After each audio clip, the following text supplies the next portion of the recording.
শুভ নববর্ষ সকলকে। আমার তরফ থেকে সকলের জন্য শুভ নববর্ষের অনেক প্রীতি শুভেচ্ছা, অনেক ভালোবাসা।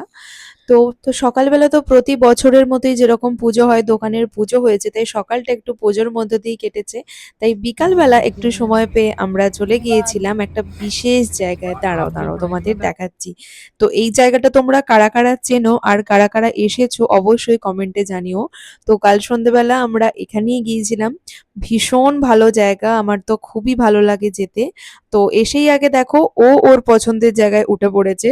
তো দূর থেকে ঠিক দেখতে পেয়েছে, তাই গাড়ি চাপতেও চলে এসেছে।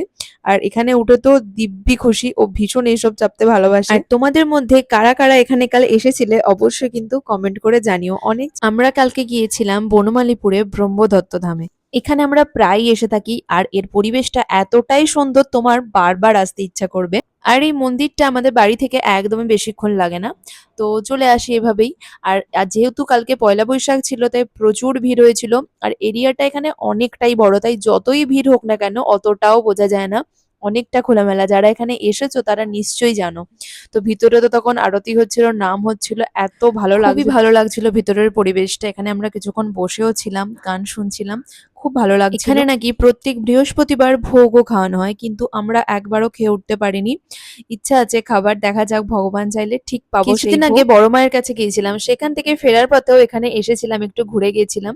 সেদিন অবশ্য একটু তাড়াতাড়ি, মানে 8টার দিক করে মন্দির বন্ধ হয়ে গিয়েছিল, কিন্তু আমরা ঠাকুরের দর্শন পেয়েছিলাম ঠিকই। তো এরপর এখানে দেখো পুজো হয়ে গেছে, আমরা সকলে লাইন দিয়ে দাঁড়িয়েছিলাম। চরণামৃত দিচ্ছিল, প্রসাদ দিচ্ছিল সেই সব পাওয়ার জন্য। আর এখানে সবাইকে একটা করে তিলকও পরিয়ে দিচ্ছিল, এখানে এটা আসলে সবাইকেই পড়ায় যদিও। তো এখানে দেখো তারপর সব পরে আমরা বাইরে চলে এলাম, বাইরেটাও ভীষণ ভালো হাওয়া দিচ্ছিল, আমরা তাই ঘুরছিলাম চারিদিকটা। আর এখানে এমনিই তোমার বসে থাকলে মনটা এমনিই ভালো হয়ে যাবে, এতটাই সুন্দর। যবে থেকে এই মন্দিরটা ধরো শুরু হয়েছে, মানে কাজ চলছে, সেই সময় থেকেই আমরা এখানে আসছি, তো অনেক বছর ধরেই আসছি বলা চলে। আর এখন তো এই লাইটিং গুলো করে আরো সুন্দর দেখতে লাগে মন্দিরের ভিতরে কিছুক্ষণ বসেছিলাম, ফটোও তুললাম, আর ভালো করে ভগবানকে দর্শন করলাম। বছরের প্রথম দিনে এর থেকে ভালো জিনিস আর কি হতে পারে। তো চলো এবার বাড়ি যাওয়া যাক, তোমাদের নতুন বছর খুব ভালো কাটুক, সুস্থভাবে কাটুক। টাটা।